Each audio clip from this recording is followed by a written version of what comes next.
Ladies and gentlemen, boys and girls, children of all ages, I'm Gouda632. I'm here with Dwight Desitel, and we are in the new year. New year, new Irongol. It is time for Season 2. On stream, we've got the DVS and Caleb show. You guys might recognize them. They've been all over the place lately, racing each other, having a great time. We've got Courant on tracking along with MG Weirdo, and we could not do this without our great restreamer, Mind of Me. Dwight, you are the current Irongol champ. Tonight, we get to find out who is going to face you in the upcoming weeks for that championship belt, and you had the honor of crafting these flags. Sir, what kind of ridiculousness did you put our runners through tonight? All right, I got a lot in store for the runners tonight. I really wanted to focus. I wanted to get people out of their comfort zone a little bit. I wanted to take guaranteed things and get rid of them, but keep some of the things that they're used to. So maybe we can see some of these heuristics kind of go against each other. Note on the screen, you can see that there's a dash between the classes. And also, our runners are started out with promoted classes as well. And the promotions are all randomized tonight. They're spoiled. I wasn't that mean, right? So all of Caleb's Red Wizards are going to promote tonight. They'll keep any spells that they know, but the equipment and things will change. And then DVS has chosen a little bit of a variety. I've ramped the bosses up to 150% minimum to 250% maximum. I've removed grind tiles, so you won't see any static grinds tonight because there's no trap tiles at all. Also makes some treasure a little bit more accessible. As far as incentive locations go, there's only one. There's only a couple. There's the main NPCs, the fetch quest NPCs, and Titan's Trove. The 4 Fiend dungeons are all tri-stated, which the runners won't know until they open that box whether or not an incentive item is in it. So we could have 2 loose items. We could have 6. We won't know. So our runners will start with the tail. It's entrance and floor shuffle. So when they find Bahamut, they could promote, but should they? Is the real question. So That sounds like just the right amount of evil for your normal Irongol, especially for a Rumble. For those who are unfamiliar with Irongol, it's a championship series. This season, we're going to be doing it on the racetime.gg website to try and keep track of who's the number 1 contender, what the rankings are. After tonight, you'll see a lot of 1v1s. You'll see people who are going against each other to try and take over that next spot. But like I said, Dwight's the champ right now, and the winner of this Rumble, even though we only see 2 people on stream tonight, we've got 14 people, I believe, running this race. 13 people running this race. So there are a lot of people off stream. There's a lot of potential for somebody to go after Dwight after this, and this is how the rankings are going to shake out. So I'm going to let the runners go here, and we should be off in just a minute.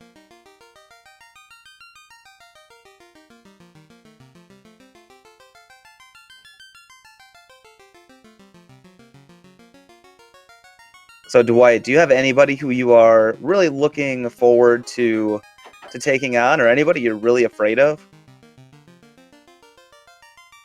I mean, there's a lot of fierce competitors in here.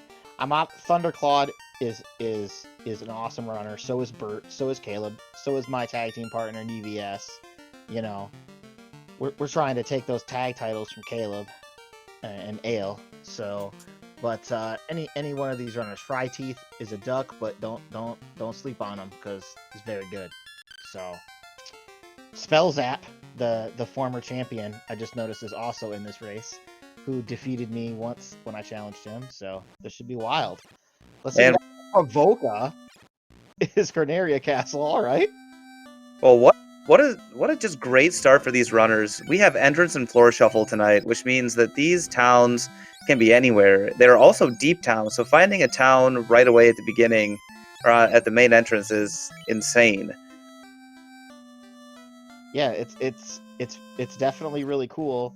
Also, you might notice the black magic in the white magic shop. Ooh, I forgot.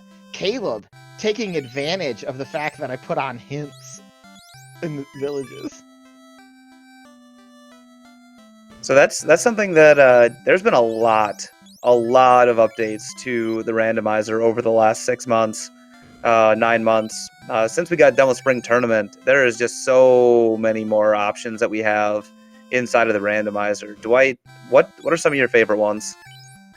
My favorite ones to get added are that of Wild Ham's recent edition is one of the awesome things is as you can see by when these runners are in the equipment screen, they're doing a victory formation when sometimes are highlighted, and that's just shop information, and that could really help new runners know whether or not the red mage can equip something, or can the red mage learn this spell? Well, you don't have to actually check to see, it'll just pop up on the screen.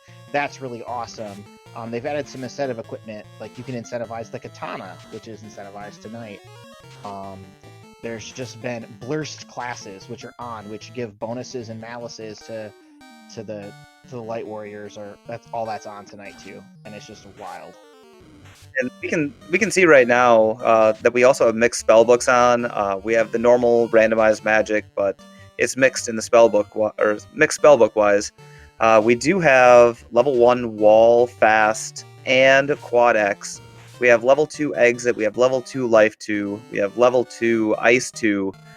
These red wizards are going to get a lot of use out of all of these spells. Yeah, it's interesting that DVS chose not to take any red mages, and Caleb took 4 of them. Yeah, with the blurst classes, the red wizards, they have black belt vitality, so they're going to start out a little low, but they're going to quickly ramp up when they get into that like 30s, 35 range, depending on how high he wants to go. Looking at the blurst and the malices, it looked like the red mages was the way to go, especially since they turn into a knight. Yeah, I do respect DPS's safety though in his party choice here, because with the mixed spell books, I like taking a white and a black mage just to make sure I get access to all the spells, because sometimes spells can get shotted to level 8, and like it can be all the good spells because the spell books are mixed. So And we're seeing that we have pro rings for sale, and as well as a +7 sun sword. That +7 sun sword is an end game weapon, and like it is a top tier end game weapon when it's at a +7. how dare you not mention the cat claw +9? That could totally, that's in play. You could swing that cat claw. Did miss the cat claw +9. I would, with that black wizard, I would have grabbed the cat claw +9 instantly, because that's an end game weapon too. Yeah, Also, that's just got a knight who can wield it too. Yeah, that's just a good early game weapon too, to be honest. I didn't see how Right? expensive it was though. Also, I find it very interesting that both of the on-screen runners are taking their time around the Corneria area to gain just to level 2, 3. When you've got quad X, you can find something. Oh, they're getting money. That makes more sense. They needed a little bit of chump change to grab the spells they wanted, so they don't have to come back here. A Heal 3 shirt is for sale too, and that can be helpful as well. But they've got access to the ship. They can go down to the Elfland area. They've got some more entrances to check down there. Like there's a lot of things that they could be doing to get levels and money than trying to grind on imps. Karant, I am disappointed about the grinding for money, because level 1, you got quad X. Go take out an ogre. Or find shadows with ice 2 and just get wrecked. Ouch. Yeah, but DVS definitely got a couple money. He found some Georges here. Oh boy, I casted a lot of quad X in the seed I ran today, so get him done.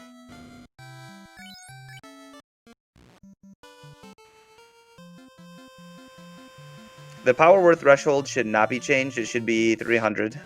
I can check the flags again, but I'm 99% sure that the power word threshold is 300. I left it right at 300. You are correct.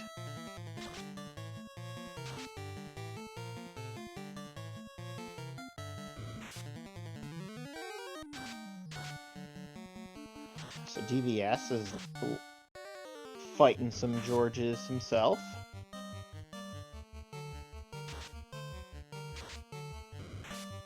We got some land pirates here on Caleb's side. And we got a pack of 8 of them, so that's interesting.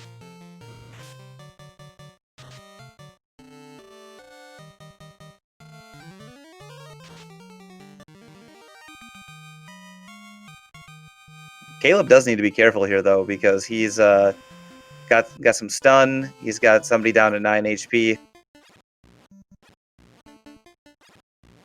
Stun touch Kaizokus are just not very nice to Caleb right now. Definitely taking up a little bit of time. DVS finds this marsh split, but I didn't see exactly what entrance he checked for that. That is the Elfland Castle, and it goes down to Sarda. That is a huge find right now because that's another key item. He picks up the cube, which is normally pretty useless at the early point in the game, but this is entrance and floor shuffle, so you don't know where that cube block could be. So it's always nice to have those. The cube, the rod, the oxyale, and the herb and stuff like that are always super good to get in these flags right away, because that way you don't have to double back if you find the cube block deep.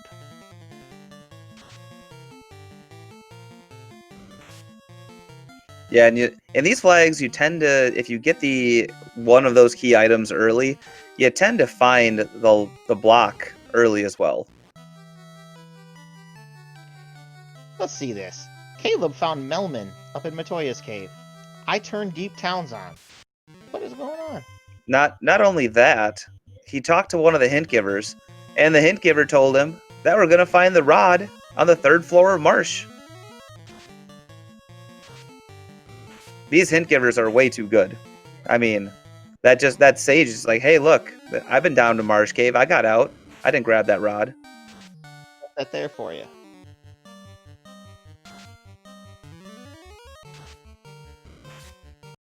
Oof, DVS getting beat up by a shark and has to reset all the way back to Conria.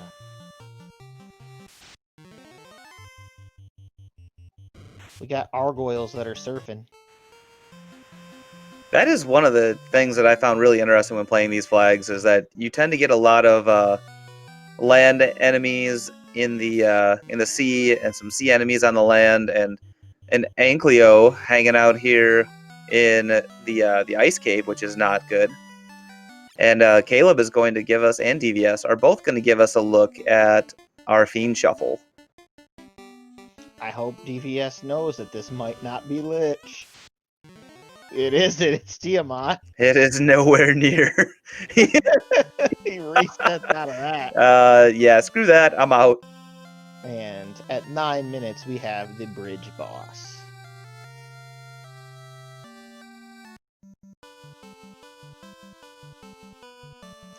That is a good point, Classic Gamer. Where is the 3rd floor of Marsh? In the entrance and floor shuffle, when the hint giver gives a hint, he gives you the hint about the entrance. So he doesn't actually mean the 3rd floor of Marsh. They literally just go to the Marsh entrance and you'll find the rod on the 3rd floor of that entrance. That is some really good information to know, Dwight, because as somebody who hasn't tried out very many of the new interesting flags, that's something that I would have had no idea on. I would have been literally looking for the 3rd floor of Marsh.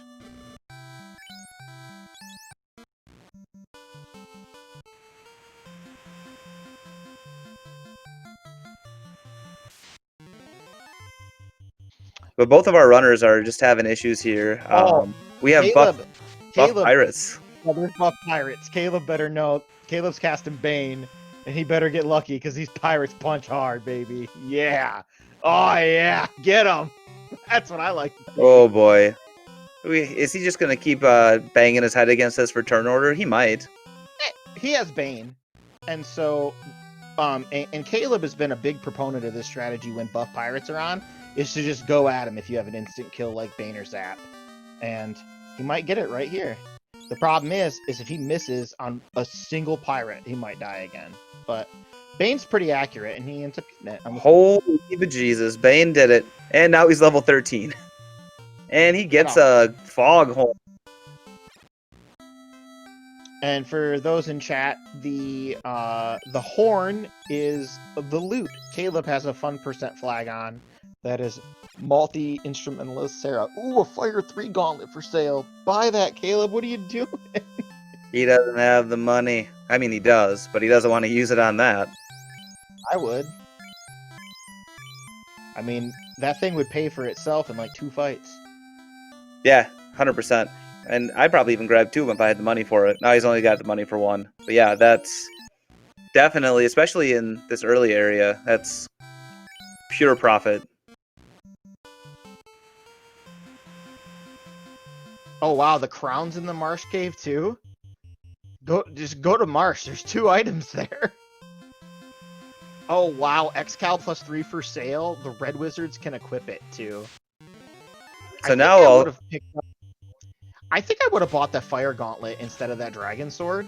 Walked over to pop back over to one of my entrances that was a lower floor and just found something to Fire 3, I think. And our great tracker MG Weirdo is pointing out that there was also a Zap Hammer that was in Provoca. And Zap's not one of those spells that you see used a whole lot in the base game because it's level 7 or level 8. But in the randomizer, you can get a lot of use out of Zap. It's not very accurate, but it's an insta-kill spell that can literally hit anything. Including Chaos.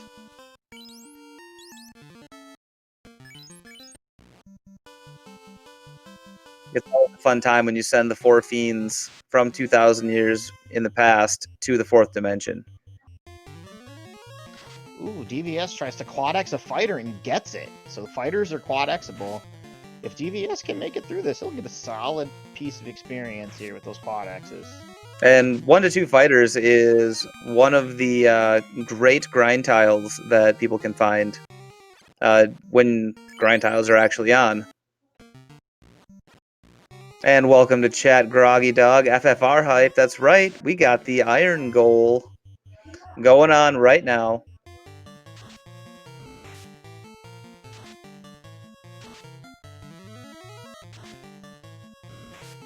Yep, Classic Gamer 76 in chat mentioning that only Chaos resists Zap. It does, but you can hit him with an Extra first.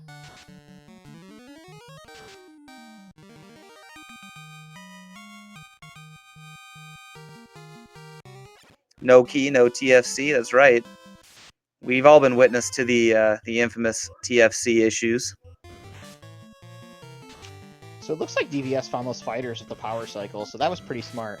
He found a fight that he could do off the power cycle, get himself some quick experience, get himself some gold, and moving on. Caleb is checking some chests, because this is a shard hunt. So they will need to open a lot of boxes to find a lot of shards. So...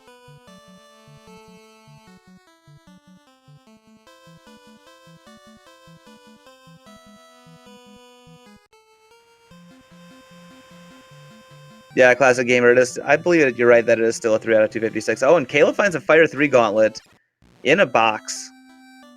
Guess he didn't need to buy it, because he found one in a box.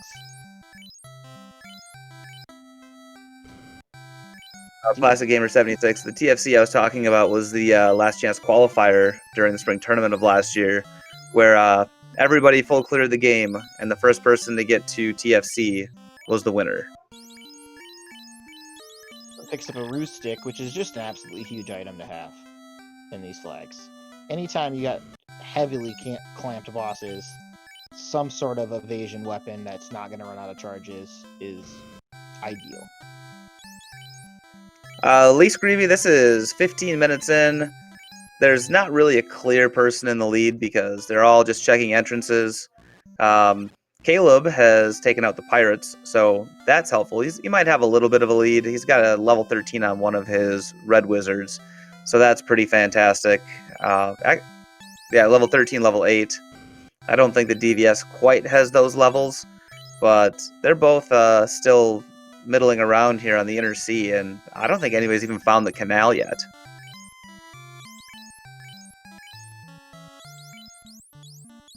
So the only way our runners are going to get out of the inner sea is to either have the canal or to have the canoe. They do have a free ship.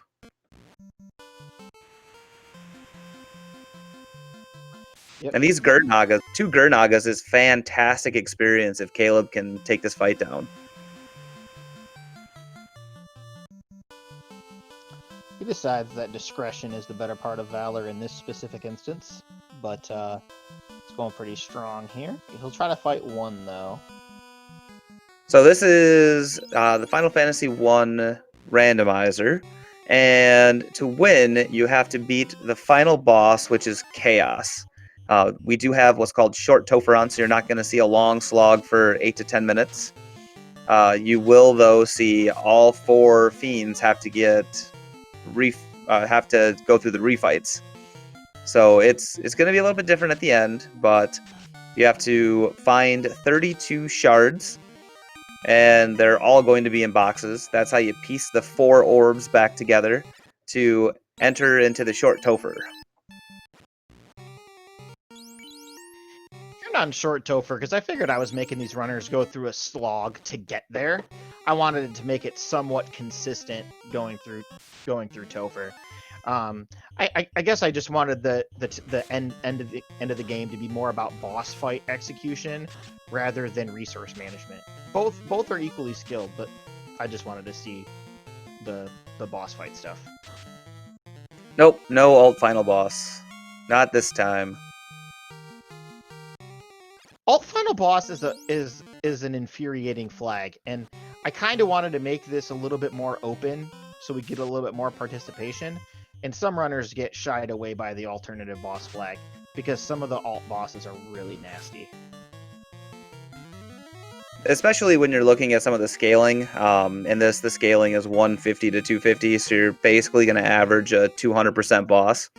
And if you're scaling up some phantoms and liches, you're oh, there we go. Level 4 Nuke, Life, Brack, Invis 2 in the white magic. That is awful. Awful for these. And Temper! Oh no! That is a lot of magic that you want to have at level 4. Yep, and we're going to have to see Caleb manage his spells when he's in the Temple of Fiends, because he's going to have a lot of good spells in those things. Invis 2 and Temper, especially in the end game. Both of those things you're going to want to spam, and you might not have the ability to do so. So you'll be able to see Caleb and how he manages his spells to get through this end game. So it's going to be awesome to see. And one of the real questions that you have as a runner is, do you take Brack? Because Brack is insta-kill on Kraken and Tiamat, but it's a very, very interesting spell that you use it for those very specific fights. You can use it otherwise as well, but a lot of times you're only using Brack on those enemies. So do you want Nuke, Invis 2, and Temper? Because you're taking Nuke. You're likely taking Invis 2. Luckily, they had Life 2 at level 2. So, I mean, that's an interesting way of how you're going to handle which spells go on which people.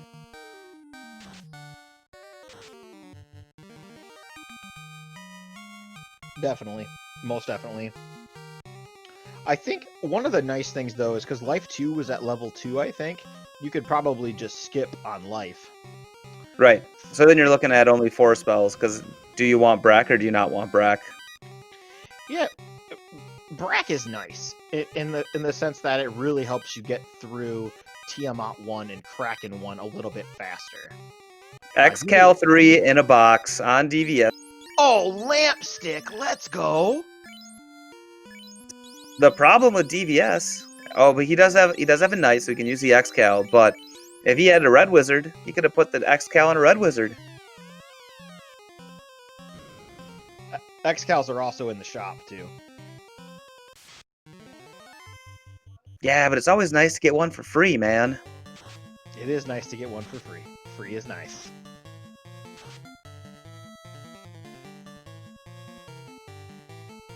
And DVS has actually taken over the levels lead on Caleb. Caleb is at 14, 11, 11, 11. And I think DVS is up in the 14, 15 range all the way across the board. Yeah, DVS is a big fan of taking levels early. And especially during entrance and floor shuffle. And so am I. I really like just finding something you can kill to get levels early. And because with exit, especially on the Red Wizard, if you have those levels, you're not gonna wipe. You know, you reduce your chances of wiping. You can just dig down to a dungeon, get some experience, exit out, save. And Hey, I like to. thank you for the 10-bit Czar. And we did find a Oxyale in a box in a Earth floor. Sorry for cutting you off, Dwight, but we did find a key item. That's a big find for DVS if you can find on rack. Yep, access to the on-rack dungeon is helpful because these runners don't know which. And one of the big things I love about entrance and floor shuffle, you don't know which key items are going to be required to finish the seed when you start. There are some seeds of entrance and floor shuffle that you could just finish the seed the moment you start. You know, you don't have to go to any extra areas. Like the first 4 areas could have everything you need. It's unlikely. You typically need the floater and get to go to fine places, but you don't absolutely know what you're gonna need. Ooh, Dragon Armor 6. That's a good find for DVS. One of the things I want to mention, right? We talked about Caleb's party being great because of the great spells the Red Mage has, right? There is a and it promotes to a knight, which can use some of the best armor in the game. Caleb does have to promote in order. Ooh, DVS finds the canal. That's huge. Now he is our first runner who's able to get out of the Inner Sea and go check some of these other entrances. So yeah, it's going to be really interesting to see what entrances, where he goes next.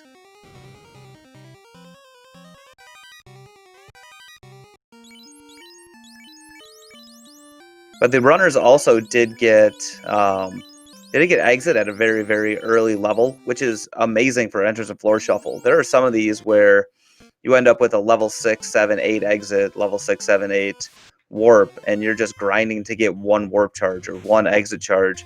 And that makes this game literally 10, 15 minutes longer than it would be if you had it at a lower level. Absolutely agree here.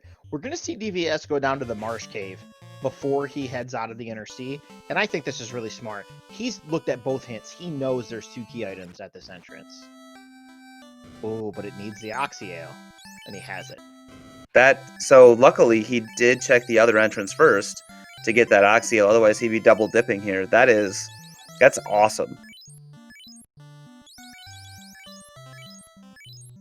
But now, Dwight, the real question is, do we get to see the cube block down here? Because we already did get a very early cube. That's true. Level 7 lamp, you hate to see it. But how are we going to ever cure that darkness? Oh, I know. We have a lamp item.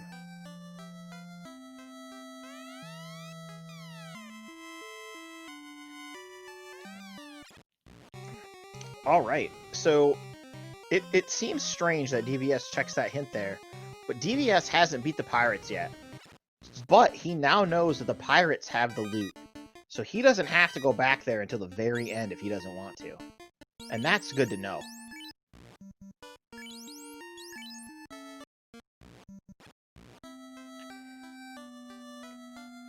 DVS saw the Agama floor, a volcano, and decides to exit out to use a house to get some heals.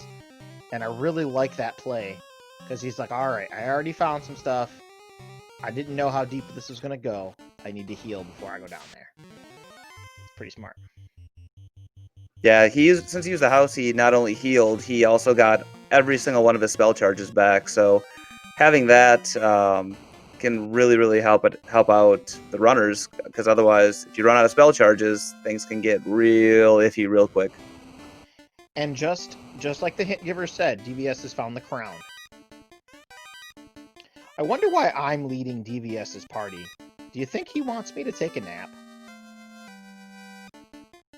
It is highly possible. And there's the rod. So the rod and the crown were both loose on this volcano floor.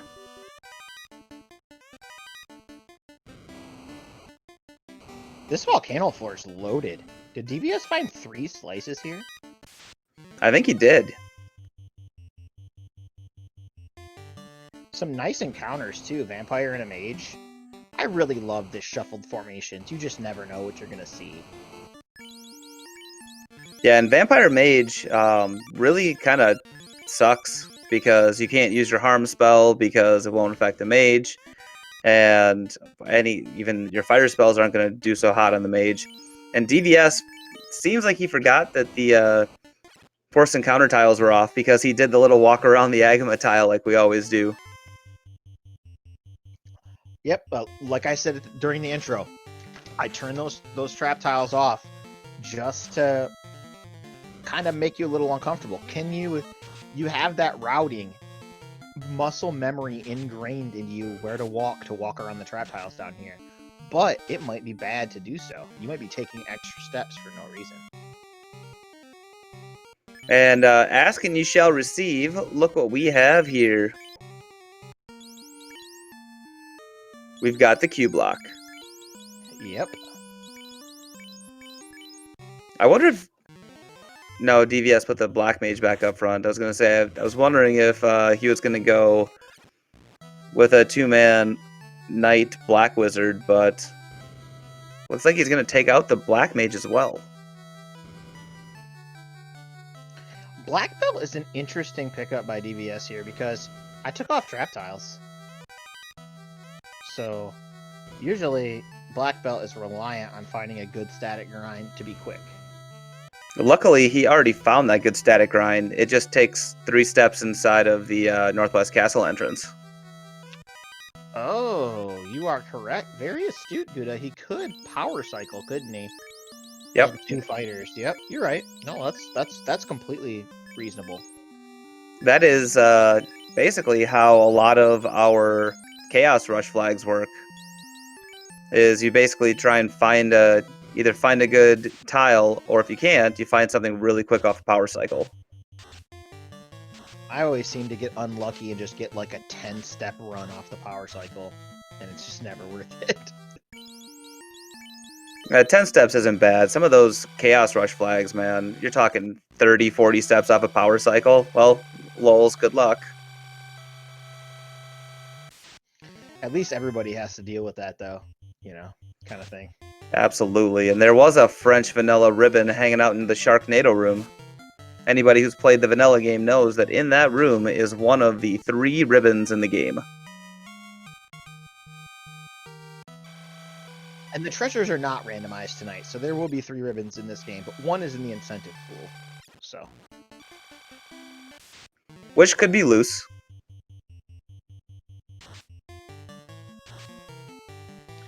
and then look at this rod block too. Wow, this dungeon's deep.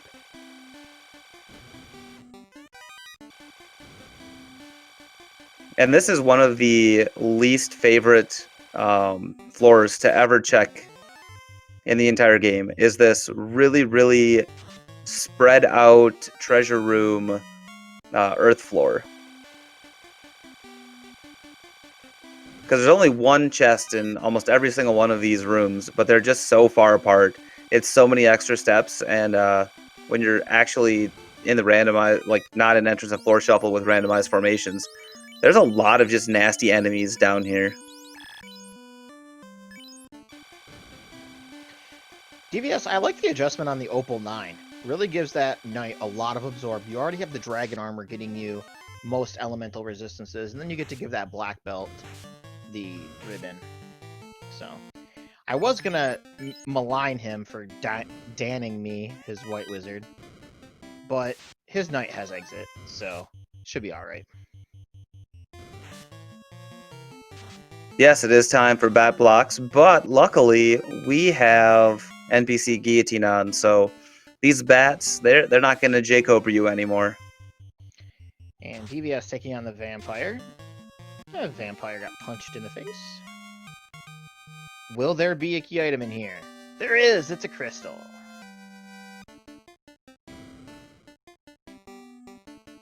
And down, down, down, DVS continues to go. Oh, and he finds Mirage 1. Wow, this is just... Is the entire game... Is this really a game of Deep Dungeon? I hope so. That is one of my all-time favorite challenge flags.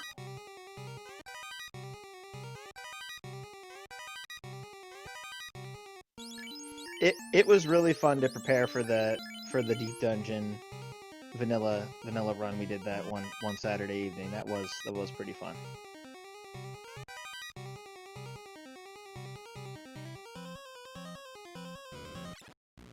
Yeah, Brutask, there is essentially an ancient cave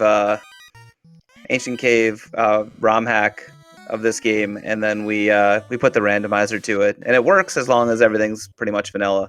An eye and a water, that's a lot of XP. I like this fight a lot.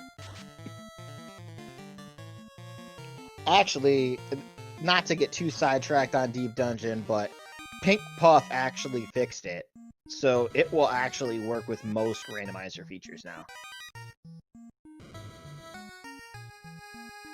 That is absolutely fantastic.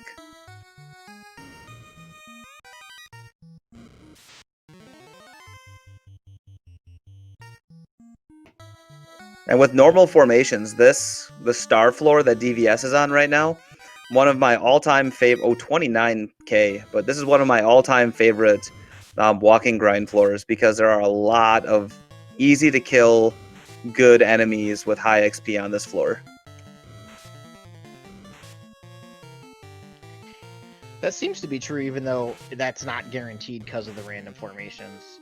DVS is having some trouble. He cannot run away from this fight, but he gets away, manages. But an evil man and a zomble that's still really good XP if you can take him out. Luckily, looks like everything's randomized, and the evil man did not come out with a nuke.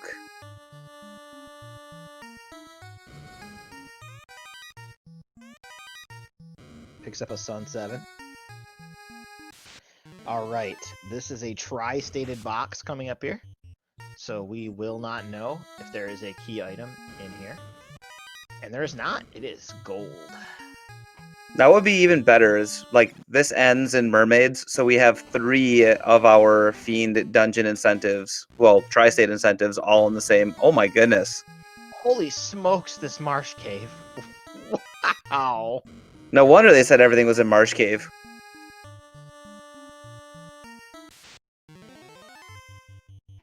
That's right, Rock Solid. Must go deeper. Deeper. Deeper. I'm not very good at that. It's all good, man. I'm not either. Dude, these whiz mummies are a lot of EXP too. I Getting would be doing 6 of them. is doing right now. Yeah, 6 whiz mummies. I would definitely swing my X-Cal 6 times to take these out.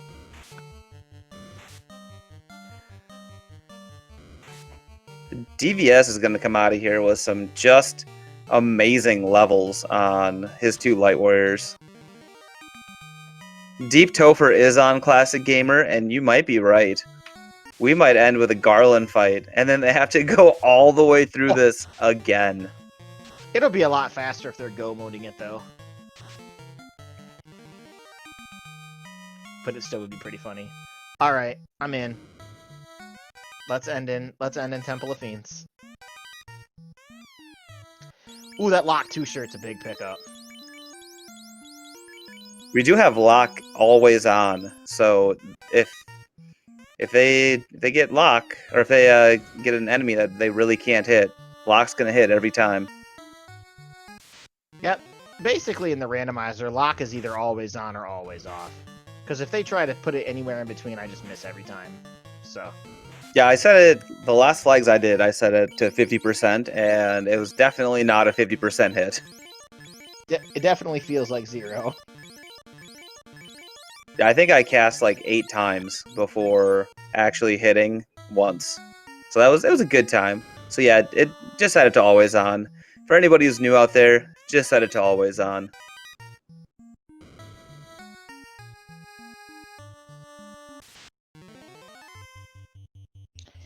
Yeah, those nightmares probably would have been some pretty good EXP too. Oh, it ends in the dwarf cave. We do have the adamant, so we can turn that in here. But we do not have the TNT. TNT. Oh, he has the canoe. That is a huge, huge, huge pickup. Likely, he's not going to need the TNT. Oh, he didn't buy no. exit on his knight. He does have life, too. Oh, he does. Yes, I was so scared. I was like, you don't have exit on your knight. That's. Oh, no. But then he has life, too, so everything was fine. He had to pick me back up to get him out. Yeah, that got real scary real quick. Save. Oh, okay, good. DVS just walks in there. He's like, I'm just going to do this now. DVS is a little sad because he didn't want to pick the White Wizard back up. He wanted to do 2-man on those fighters, and now he has to kill me off again. Yeah, it's true. So it's going to be tough to take the White Wizard back out, but maybe he'll find another good encounter off of the power cycle. 2 fighters is really good, but there are other things out there that are better. Oh, most definitely there are, but 2 fighters is, I would say it's above average. Oh yeah, it's way above average. I think in the Lord Fizzlebeef realm of best grind tiles, I want to say I think it makes the top 10.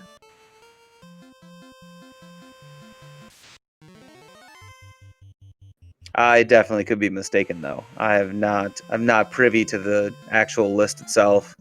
So we're 37 minutes in. We're still in the inner sea technically. Both runners can get out of the inner sea now because they both have the canal.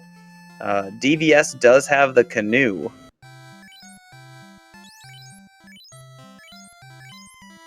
So DVS can go pretty much wherever he wants. Caleb is going to go all the way down to the bottom here. He's going to get the canoe. Danny, we're talking about the 2 fighter tile.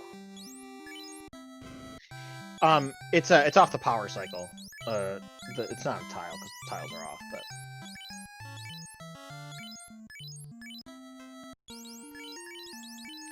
So DVS has access to basically the entire map except for the Cardia Islands. He can't go there. You'll need the floater for that. Does he have the chime? He does not have the chime, so he'll need the chime if he wants to check Mirage as well. Also, you cannot go to Gaia, right? Cause that's or Lefane. Yep.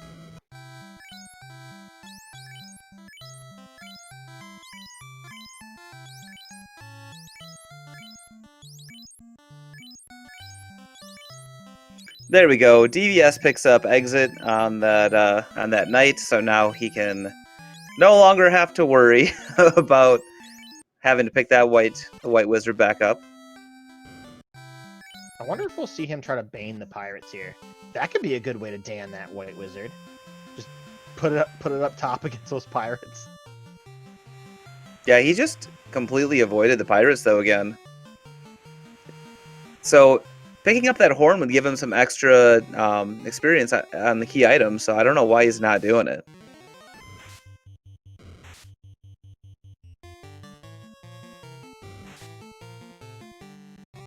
Yep, it is 5% per key item, so I think I would have picked up the 5% there, but I hope he doesn't forget about Bicky.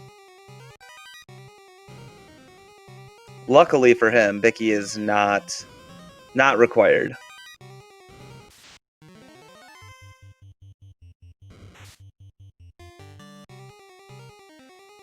You correct, you are Gouda.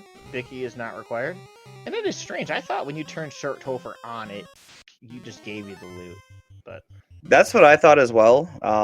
But Bert in the race room noted that when he went in, the loot was not checked off, so it didn't give you the free loot today.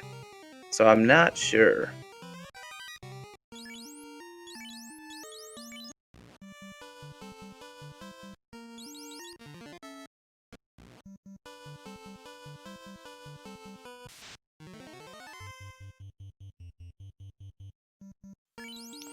Alright, DBS is going to give us our first look at Titans East here. Find out what that's going to be. It is the Ice Cave bottom. No warp that I think we saw. So, ooh, an anti-ice sword +2. What a find. It's actually a pretty good sword, but they have better. And I did just go and recheck the flags. There was no mess up in the flags getting ported over to beta, so it is still a short Topher.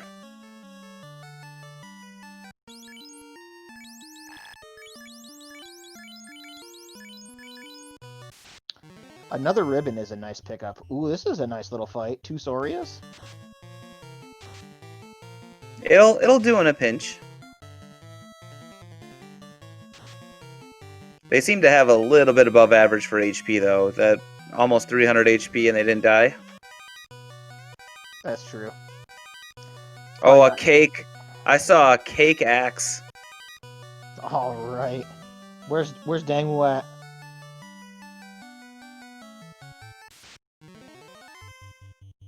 Yeah, we got a cake axe and refusing to fight Bicky. This is a Dangwoo seed if I ever saw one.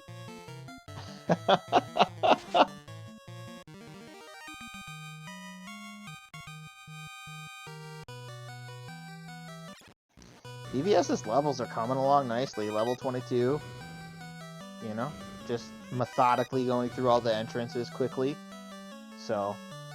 Also, for a second, let's talk about how this Randomizer generate new formations put cockatrices in the Marsh Cave, because Marsh Cave was not a big enough of a dick place anyways. It's now got cockatrices as well. Right? It's like, yeah, we'll squint at you.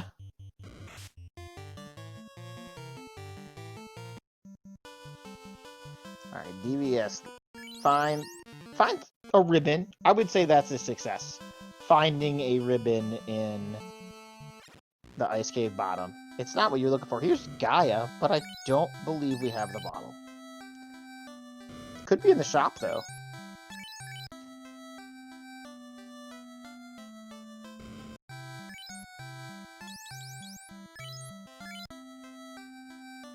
Look at that poor Aegis shield. -9.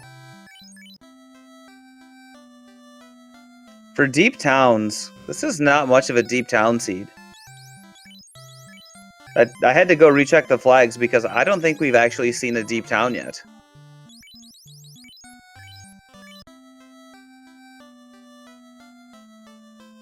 I mean, deep towns doesn't mean they have to be deep towns. It just so happens that they all have been deep surface level towns.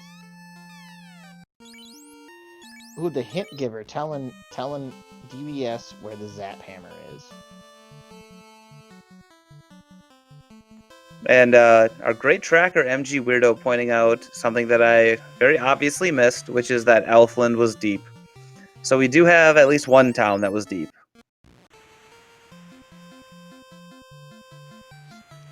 Current pointing out all that deep got used up on that marsh cave.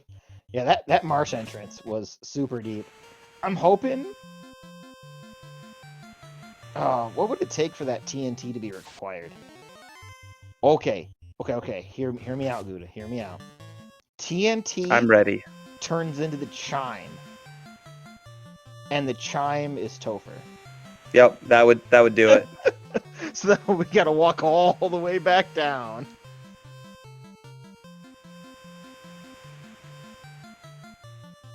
I mean, alternatively, we could find a chime somewhere else, and then the TNT is the floater to get into one of the Cardia entrances that would have Topher. So there's a lot of ways that TNT could be required.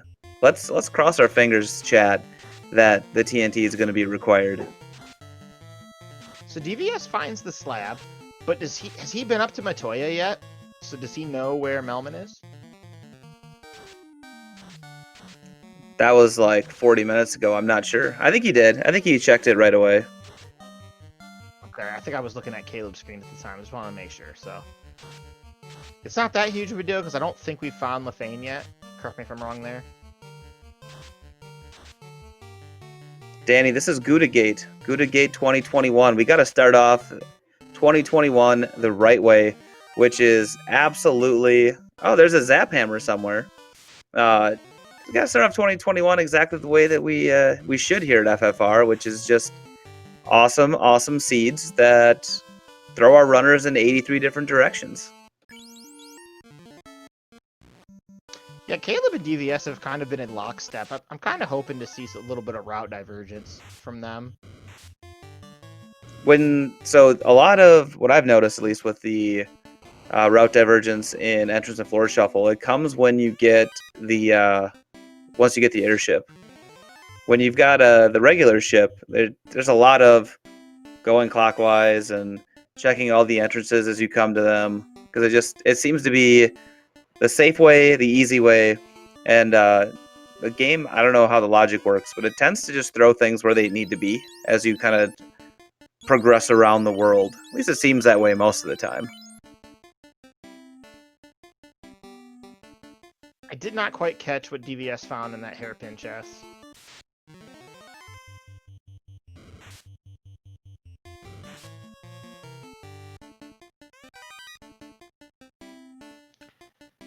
Caleb, he set it up to ordeals, so I got my divergence because I don't think DVS went up there yet. He wants that Zap Hammer. Oh, he finds mermaids. This is a huge find treasure chest wise. Since we're still doing a treasure hunt, we're looking for more slices. We got to put all 32 pieces of that pizza together, and there could be a key item here. And there is. We have an herb. We got to use that herb to wake up that prince. Have we found the prince yet?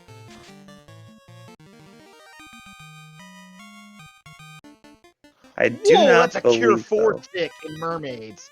That's huge.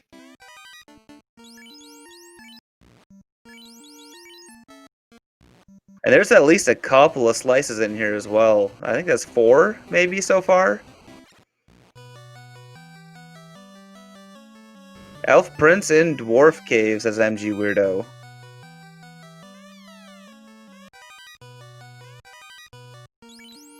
And that's why trackers are amazing. With all these boxes that have been opened up so far, Caleb still is not even at 16 slices yet.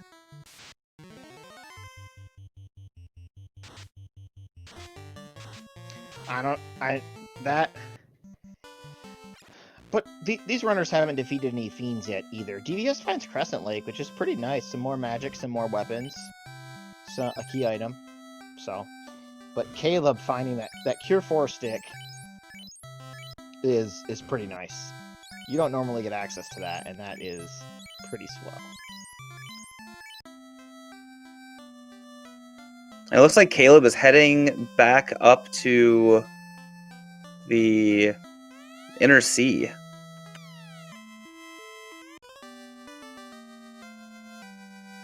Our sages are holding on to the bottle, so luckily DVS knows where Gaia is, so he can go turn that bottle in real quick.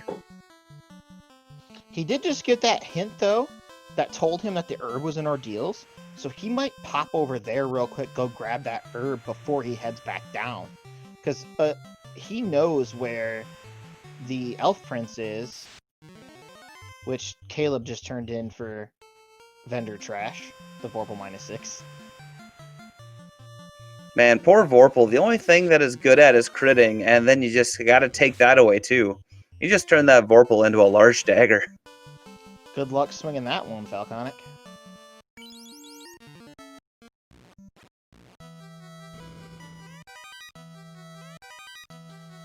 So DVS finds mermaids here, just like Caleb did, and is going to be pretty thrilled with what he finds.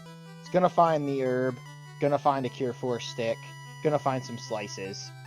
That's pretty big.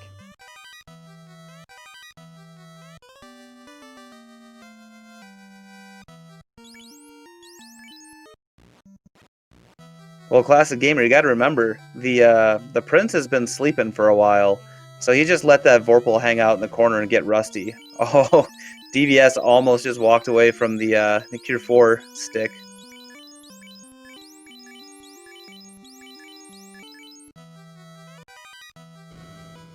It's also +9, so if you need to bop, you can boop things with that thing. And Caleb also going to find his slab. And this oasis is one of the few shops that even some veteran runners tend to forget about, because most of the time you don't have to go to the oasis at all. Yeah, I may have ran the duckling seed last week and wandered for 10 minutes looking for that. Forgot about the oasis. That was a couple weeks ago. So there's only a couple of entrances that DVS has left to go check. He's got to go check the Crescent Lake entrance. He's got to go check the volcano and the ice cave. Those are the big ones that he's got to go check. I think that's actually the only ones he's got to go check. He's probably going to find a chime somewhere in there, and then he's going to have to run all the way back down and hit up Mirage Tower. 52-minute bridge boss. Let's go. I thought DVS had a 9-minute bridge boss. He must have forgotten to save.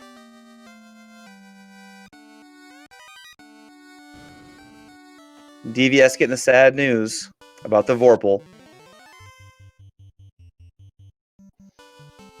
DVS has lots of houses too. I'm surprised he walked out of that elf castle. I'd have just cracked an exit charge, I think.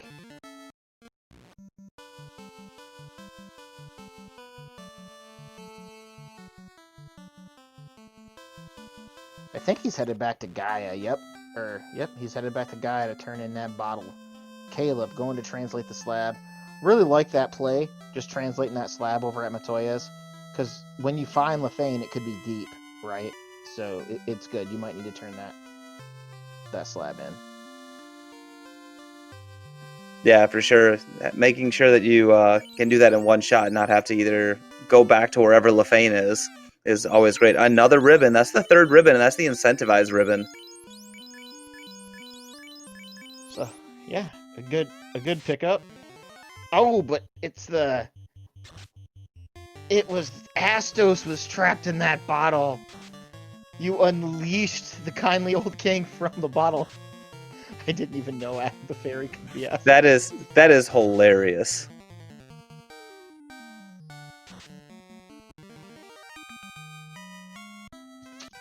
DVS making pretty quick work of the fairy Astos.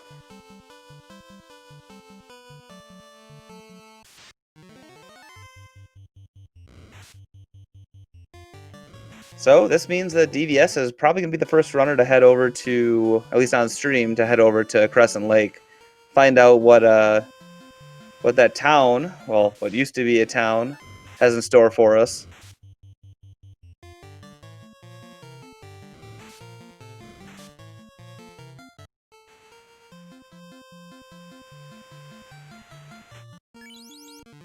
Both runners have some really good levels right now. Caleb's looking at 22, 23, maybe some more. And I think DVS is in about the same range, but he's running 3-man, so he should have a few more levels. And Cure 4 at level 6 is going to be a big pickup for all of these red mages. DVS foregoing the Crescent Lake entrance, going straight up to the ice cave.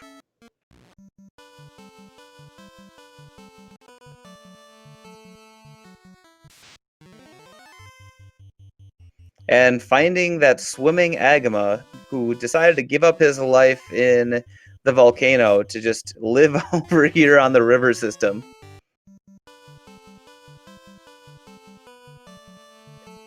Alright, So DVS is headed over to the ice cave and finds, oh, procedurally generated waterfall. And, you know, waterfall, not dangerous enough. We must give it lobsters. Those lobsters always hit hard, too. And always have multiple hits. They're awful. Lobsters are literally they could be an end boss. That is one of the things we've joked about for a while now. Kraken with lobsters as an old final boss. Oh man, 2 Kraken, like 6 lobsters. Yeah. That would be nasty. Hey, look at you found the entrance again, DVS. Oh man. I can honestly say I hate proc gen waterfall with a passion. I always go the wrong way, and I know there are a number of runners in the community that do the exact same thing. And there's a ruby. Have we found both entrances to the Titans tunnel? I don't think we found either. Have we? I know we found one for sure. And it was at Elfland, if I recall correctly. I don't know if we found the other one. So this is one of those really, really amazing situations where we could go into the Elfland entrance and then come out of Cardia double top or bottom and then have to go into the other Cardia island. That's literally my favorite thing to ever have to do with the Ruby and Entrance and Floor Shuffle. Yes, the wormhole. Especially when it's required. And you have to. Yes. Is the best. Oh man, that's where Lefane is, I bet.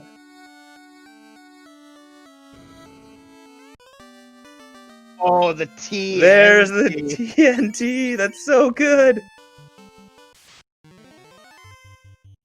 These fetch quests have just been just annoying. On point fetch questing. Did Danny roll this seed? Oh no, this is a Gouda seed.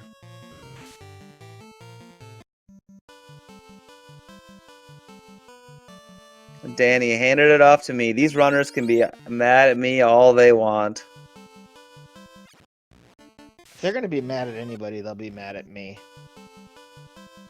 Oh, so this is going to be super, super interesting. So they could go right now. DVS has 2 options. I'm super interested to see which way he's going to go with it. He could go down to, he could go over to Elfland and do the Ruby walkthrough, or he can go down super, super, super deep and turn in the TNT. Oof, if the TNT is the floater, that would pay off. Big time. Why is Caleb going back to ordeals? Rob, you're 100% correct. Did he die? 6 trolls out of 5. Did Caleb, like, reset out of stuff? He must have and not saved, because he's definitely got all of this before, and he just walked past the Cure 4 stick.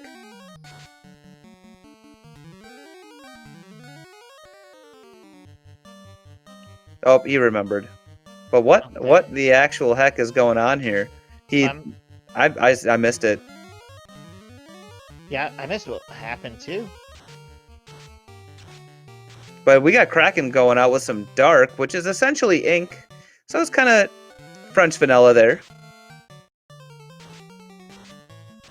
Oh no, slow coming out right after the fasts.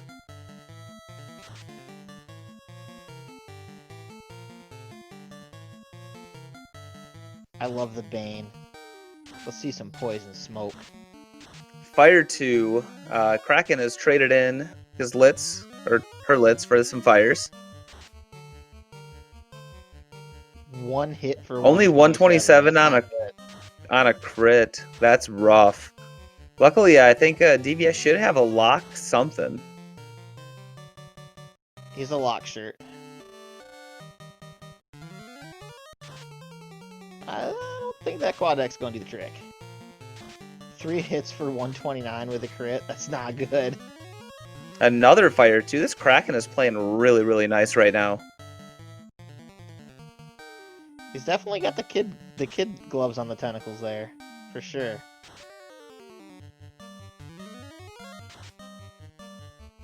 Ooh, got the quad X. Nice. Wow.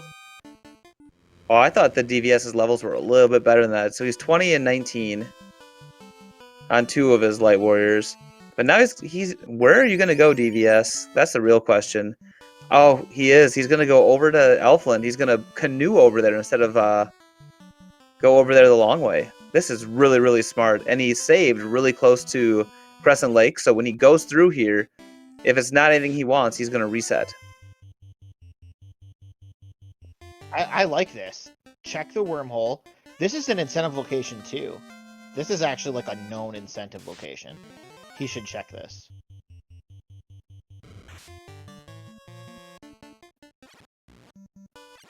Yes!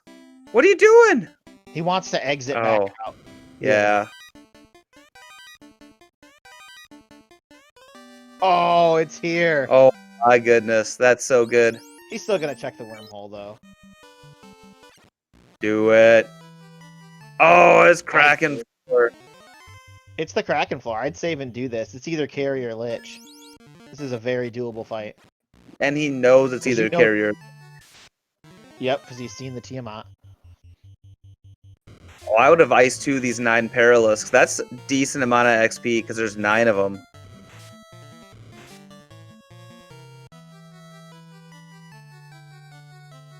And they tend to go down Perilous, to 1. Yeah, they tend to have very little HP. And if you can get a 9-pack of those, it's really good. Definitely underrated as far as a fight is. You can kill it in 1 round most of the time with anything. With a black shirt, your black belt can actually take them out really quickly. First round quad X, yeah, that's probably not going to work. 5 hits, 119 on carry. 4 hits, 300 and some. That's a lot better. 7 hits on carry, but only 7 damage. So this carry's got a lot of hits, not a whole lot of bite behind her hits. Still, quad X does not work though. But another 500 damage and carry goes down. Yeah, big Xcal quad X worked. Yeah, Xcal plus 3 is going to do a lot of work in this seed. And now we got Caleb taking on the Kraken. Coming out with Invis 2, going pretty safe to start with. He does have a bunch of Invis 2 casters, so if he gets a bunch of those off in the first 2 rounds, they'll be fine. And a Ruse plus 7 stick. So Egg 2 looks like Egg 2 is going to be doing a lot of work. Yeah, and I mean, this Kraken casts a lot of weak spells, fire 2s and things like that, so Caleb doesn't know that, obviously, so Caleb, but my point is that Caleb's going to be fine. This fight's going to be pretty elementary. And Egg 2 did two hits already. DVS is going to be our first runner on screen in the air at 1 hour and 3 minutes. And I mean, he's good on shards too. He's looking pretty swole on slices, so.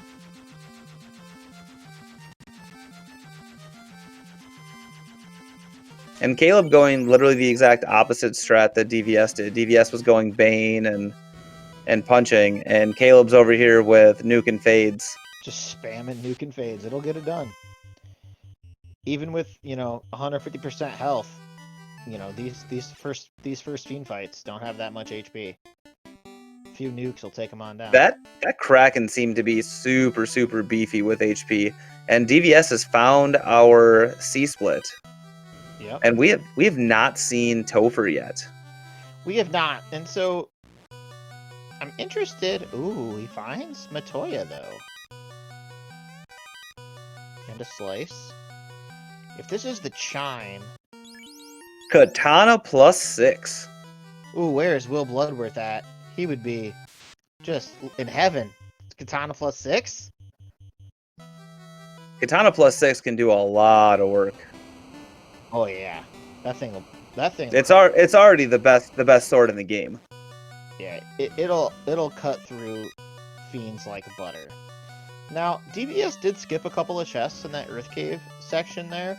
They kind of take a while to get to, but he doesn't have the chime. So I hope he doesn't think he's in go mode, because if Topher's behind the chime, that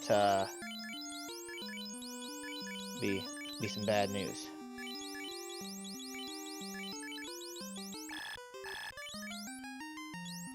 Yep, you still can't equip that ribbon on your black belt.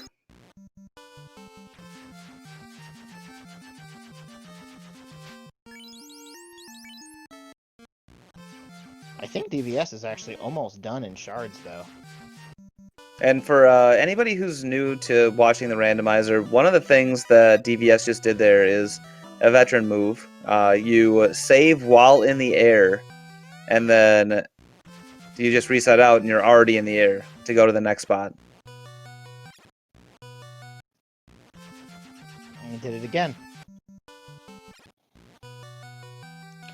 Ooh, decides not to promote. Very good. So we don't have Lefane yet, and he's only got a couple of entrances left to check. I have a feeling that you're right. I have a feeling that it's behind the chime. Well, he has DVS checked Sarda's Cave and Titan's West? Ooh, I don't think so.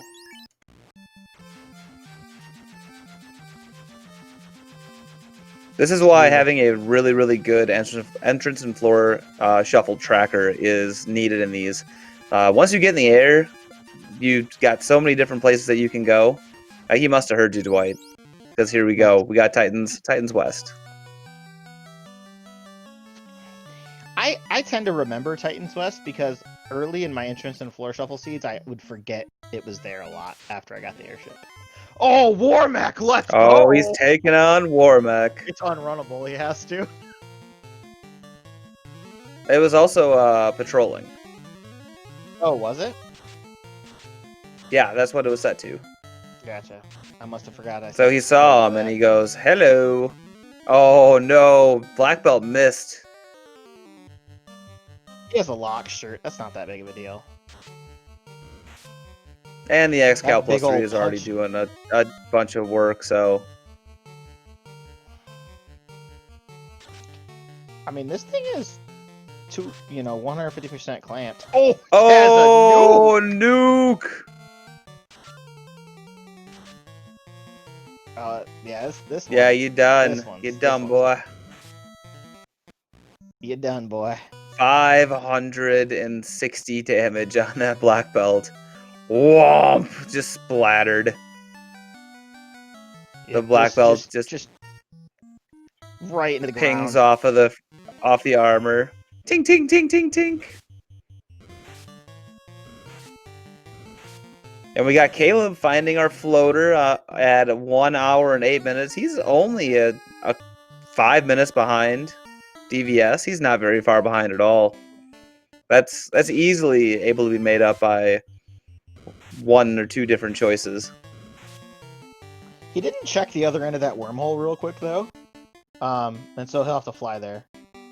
So. And so Warmack shares a spell list with the Fiends in the Temple of Fiends. So that means that we know right now that there is 1 nuke that is out of the pool. And that is good information that DVS has that maybe another runner won't have. He knows that there's a little bit less probability that a Fiend has nuke. Oh, and Caleb finds Lefane. So Caleb, if this is the chime, Caleb might have just taken the lead. Oh, key.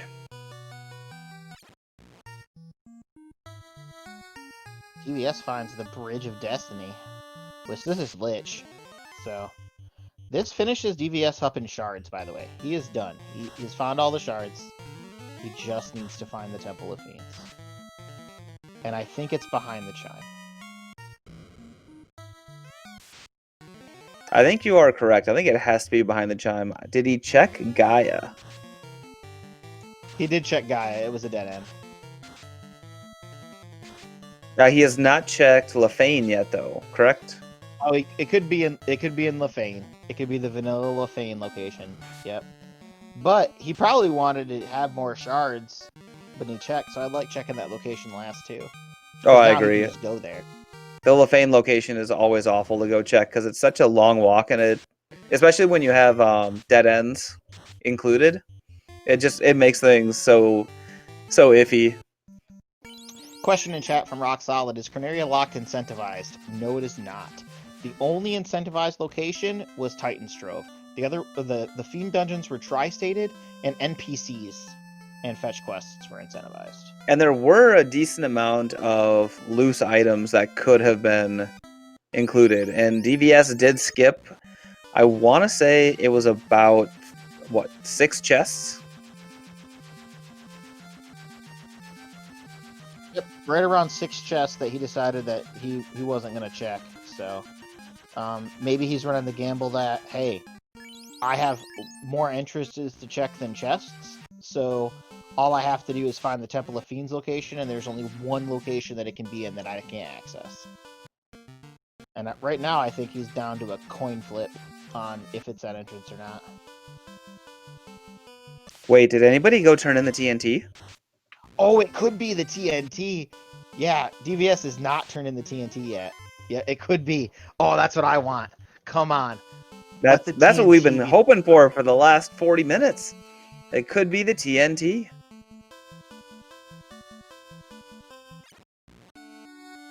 It is. Ooh, it could be in those. The chime could be in those boxes, though. Yeah, the chime could be in any of those boxes. Because I don't think we found that many loose items. But he's gonna go turn in the TNT. I kind of like this a lot better. Like, go turn in the TNT. Here we go. Wait, is this where the TNT is? No, the TNT was in Marsh. Where's he going?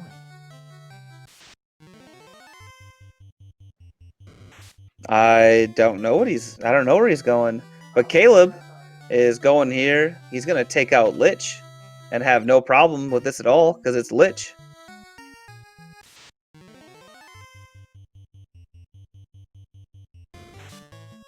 So he's going down to Elfland. He must have skipped out on some. He must. Did he not go all the way down? Because he's getting spells. He's getting spells. Yeah, he must have skipped some spells. Yeah. So Caleb's coming up on DVS here a little bit. I still think DVS is a little bit ahead because of the amount of slices that he's found. Versus Caleb still has quite a few yet. And I would have pegged Caleb to be able to progress a lot quicker than DVS. So the fact that DVS is able to keep up here is just really a testament to how well he knows how to play this game. Because Caleb has 4 Newt casters. Yeah, when we were talking before the race even started, Dwight, you and I both agreed that the 4 red mages or 4 red wizards was kind of the play here, with the increased vitality, with plus excal, with the amount of spells they could get. It made sense. The Cure 4 stick is for sale in Elfland. I missed that early. Wow, you're just gonna have 4 of those. I would do it too. I'd buy one for everybody. Yeah, he's got the money. There's no sense in not doing it, because if anybody doesn't die, then they can always just cure 4 themselves. Exactly. And then, like, if you got a Rue stick and a Cure 4, anybody can solo Chaos. Right, and that's exactly what the Knight can do right now. The Knight's got, what, 700 HP? What kind of insane vitality is that? Because he's only level 20-something.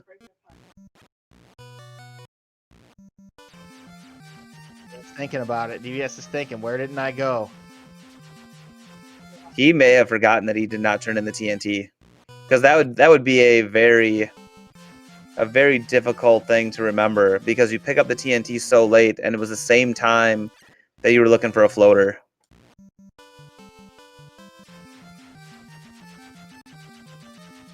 I think he's checked every other entrance. I think he has to go turn in the TNT.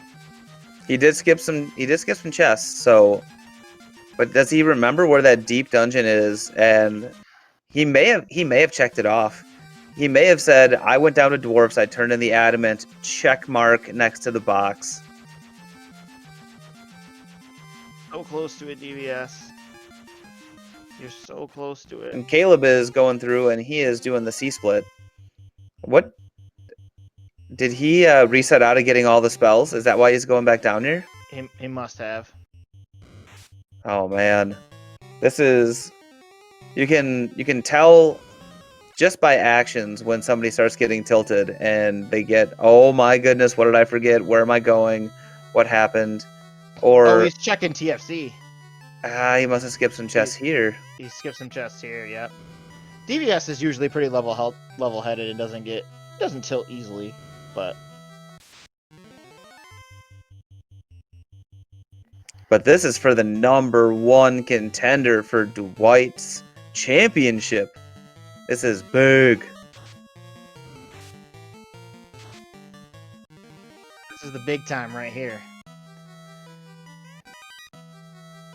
I was gonna just say, oh my goodness, we got a chime in TFC, but nope, not to be today. We got a silver 6. Now did Caleb go turn in the TNT? Cause that's gonna be Caleb could forget too.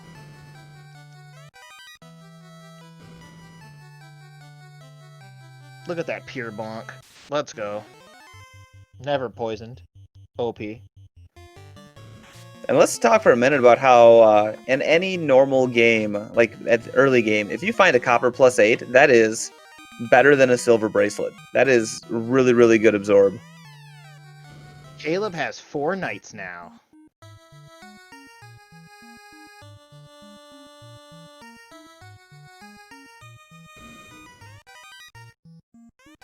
Four knights with red wizard spell charges. That's nuts. All level 20, all in their mid-20s. And he totally forgot that he couldn't equip, he can't equip any more bracelets. Yep, he can't equip bracelets anymore.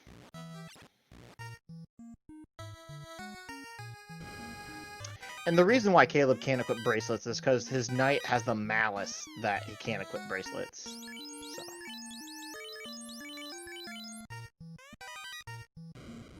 Apparently DVS skipped a lot of chests. Because when he went down to Elfland, he didn't check any chests on the way down. The TNT and DVS. Go turn in the TNT. Welcome to Chad Lemon, Kitsune. Yeah, Caleb tends to do a lot of moonwalking in these games. He introduced that back in spring tournament of this past year, and he's stuck with it ever since. Oh, but now Caleb is gonna go check the Castle of Ordeals, and there are loose items. DVS skipped this dungeon in general to go check other places. And so we could see a potential loose item here.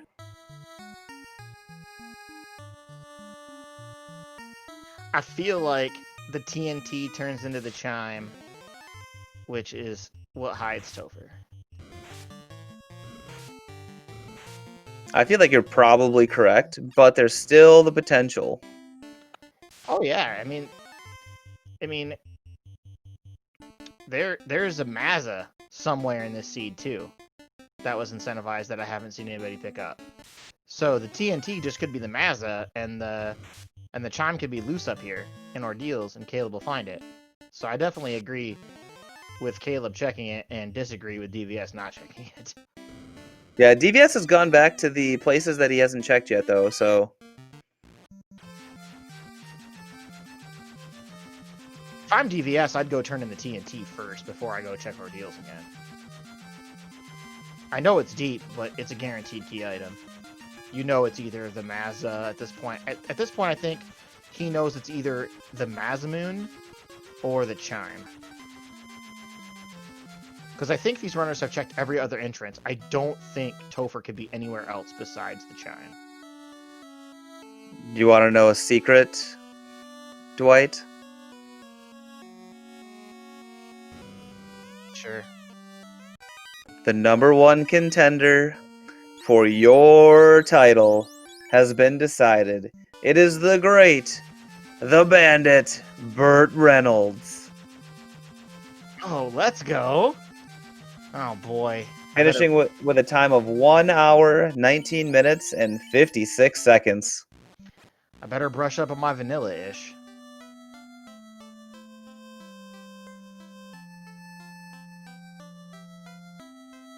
It looks like DVS remembered that he has to go turn in the TNT. So I take it Caleb did not find the chime.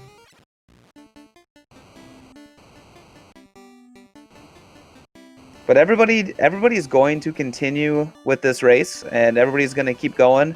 This is not a one and done. This is for the complete standings going forward. So whatever they finish in this race, that's where they're going to start in the standings moving forward for the next probably until spring tournament. Yeah, so definitely still a lot on the line for the runners on the screen. Just because they didn't win this race, I mean, being in second is really good. Being in third, really good. Fourth, really good. You know, the higher you start up on the ladder, the better. Because it can definitely take some time if you start at the bottom. Oh yeah, it definitely can take some time. We've seen some people do it, come from the bottom and show up and just keep racing. But we'll have to see how racetime.gg handles these standings moving forward. This is a little experiment that we're doing.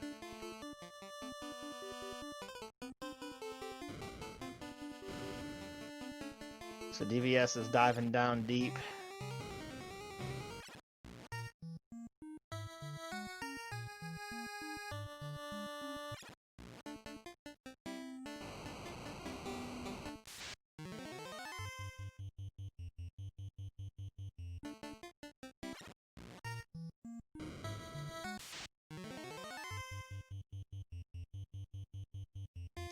I believe Bert is the current hardcore champion right now as well.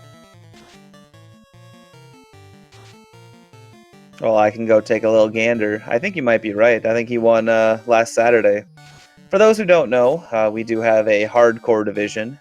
And right now, it's whoever takes second place in last week's hardcore race makes flags for the next week's hardcore race. And hardcore rumbles are every single Saturday night. So if you guys are interested in the randomizer, if you're interested in some of this craziness, come out and try some hardcore flags on Saturday nights. And DVS finds the chime as the TNT turn in. 1 hour ago, Dwight, I'm pretty sure you and I said TNT is going to turn into chime, and that's going to be Topher. I believe that was stated. Yes. And here we are, and DVS just not happy with the decisions to go through and check literally everything else.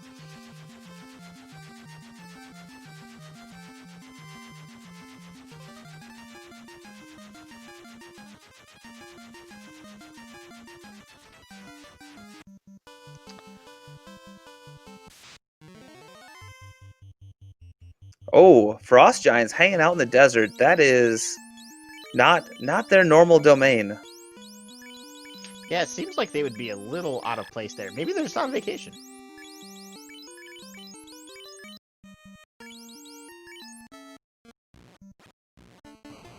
Oh, and look, it's not even going to lead directly to Topher. It's going to lead to a volcano to make you heal. Luckily, it's short Topher, so... Ooh, 1 hour, 24 minutes. We're going to rescue the princess. And I think she has the Mazamoon. So, based on what I've seen, I think Princess Sarah does have the Mazamoon. And here is DVS taking on Lich. And Caleb at 124 getting his chime. He's going to be off to Topher really quickly as well. So both of these runners, at one point DVS probably had about a 5-minute lead on Caleb, and going into Topher, he's probably only going to have about a 2-minute lead. So this has been a really close race on stream the whole time. And Thunderclaw did just finish second with a time of 1 hour, 24 minutes, and 37 seconds. DVS is on his second Fiend, Carry 2.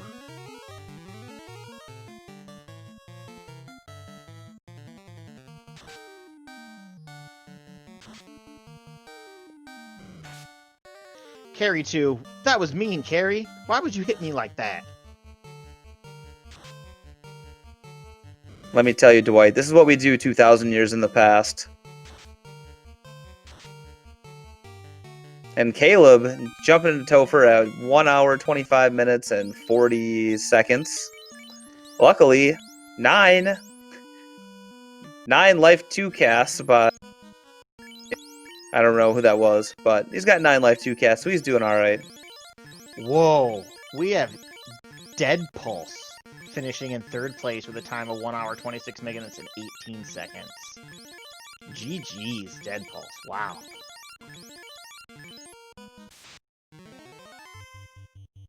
And this is where, as a runner, you just go, oh man.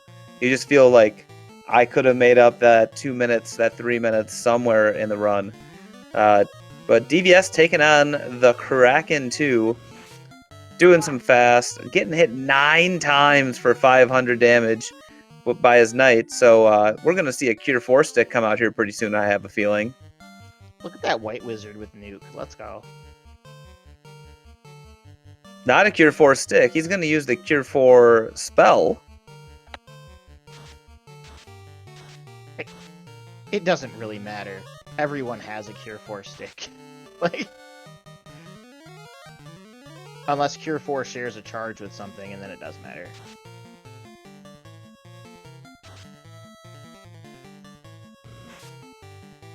Boom! Oh, units! Black belt just got exploded real hard. Oh no! The knight was hit with a bane. I think that was through a ribbon too. That's real bad. Especially considering I'm pretty sure we have the RNG fix in, so that was a 2 out of 356. But your boy with the nuke, no problems.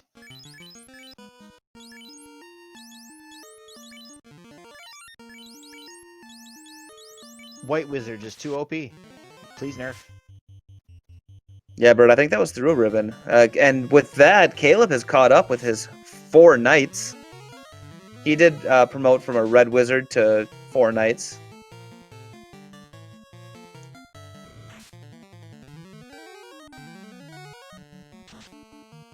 Well, I know DVS saw all 3 ribbons, so why he wouldn't have a... Actually, I think you're right. I think you put that Opal plus 9 on the knight instead of the ribbon.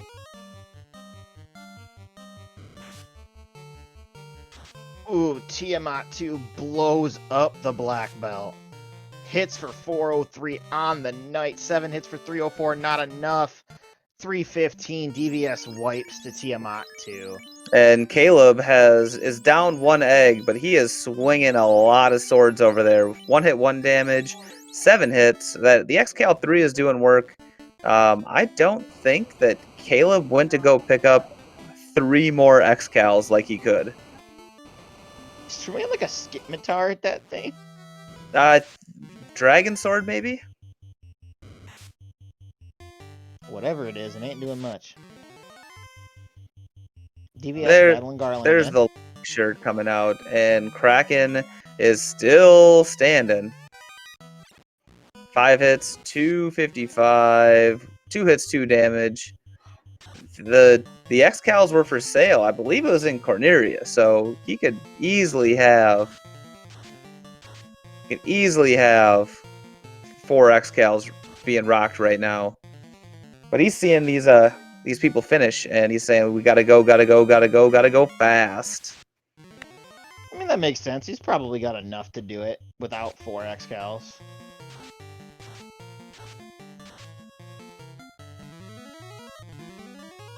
Where was... Maybe one of our trackers can tell us where Cornelia Castle was. Do you remember where it was, Guda? It was somewhere early, that's all I remember. Because if I was DVS and I wiped, I might go peep at Princess Sarah and find out what that Massa rolled. Because if that Massa rolled like +7, you can just cut through these guys like butter. Corneria Castle was Temple of Fiends, so it was literally right away.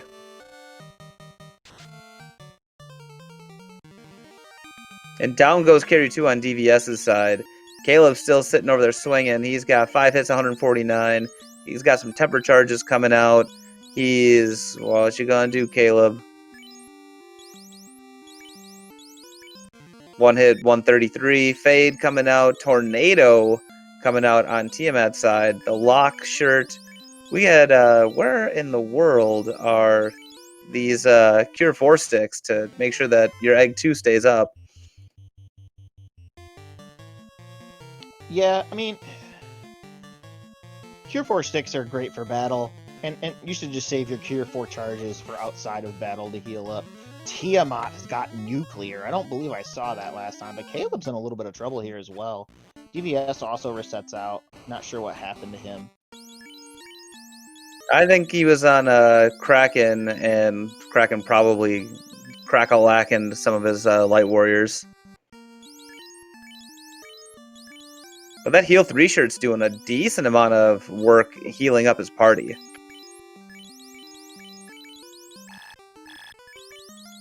Knight's throwing out Nuke, Knight's throwing out Fade. This is what the randomizer is all about. Yes.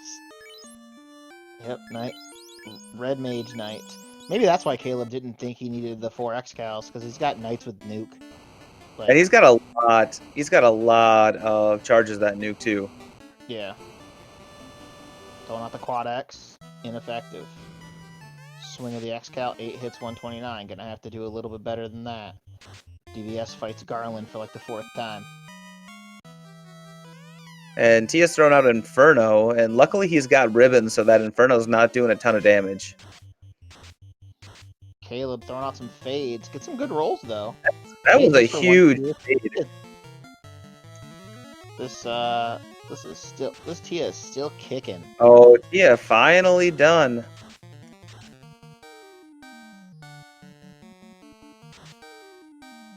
Burt Reynolds in chat's telling us that his party was Knight Ninja, Red Mage, no promotion.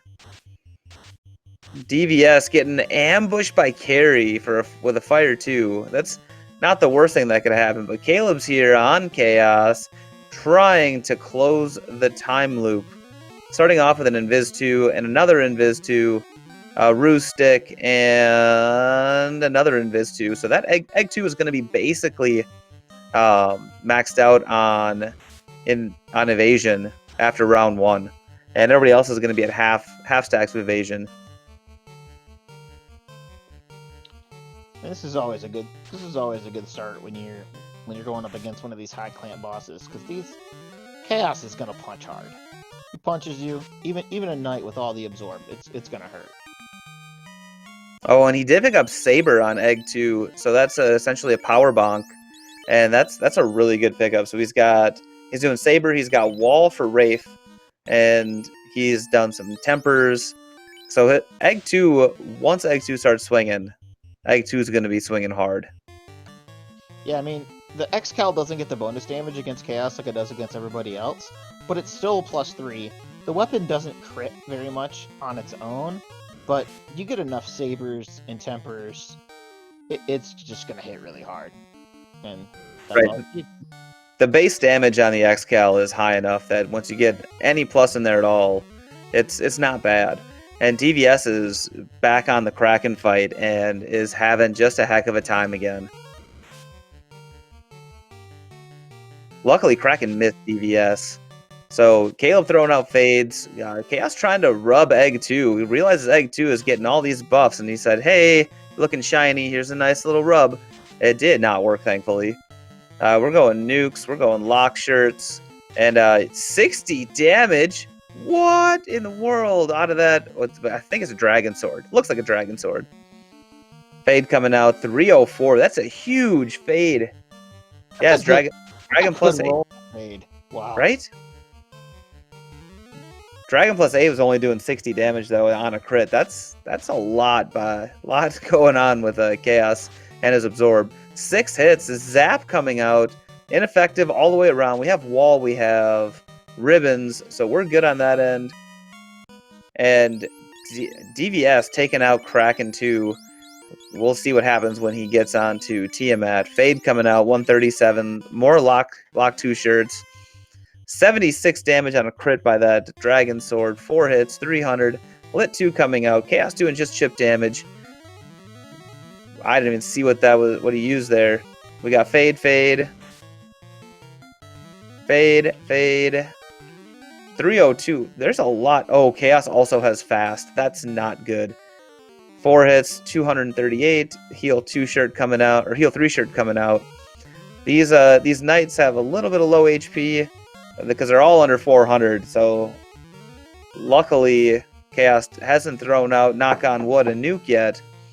Dragon Sword coming out, 3 hits, 144. Fade, 304, and terminated. Caleb finishing with an official racetime.gg time of 1 hour and 36 minutes and 1 second, finishing in 4th place. Literally right behind him is Fryteeth with 1 hour, 36 minutes, and 21 seconds. Oh, wow. GG to those runners. Holy And smokes. That's Dwight, not very much time. I need to catch my breath. All right. Boom. Tiamat blows up the black belt, comes out with Tornado. DBS swings 3 hits, 159. This is a familiar territory. That nuclear low rolled 83 damage. 9 hits, 43. Tiamat 2 goes down. DBS is on to Chaos. I think he has some life charges on that knight to be able to pick his party back up. So that'll be good. Good for him to do here. And I think is that a Caleb joining us in the booth? Hello. GG, Caleb. You came in 4th place. You were actually behind DVS for a lot of this race. You came back. You got it done. GG, my friend. How'd you feel about that seed? I didn't like it.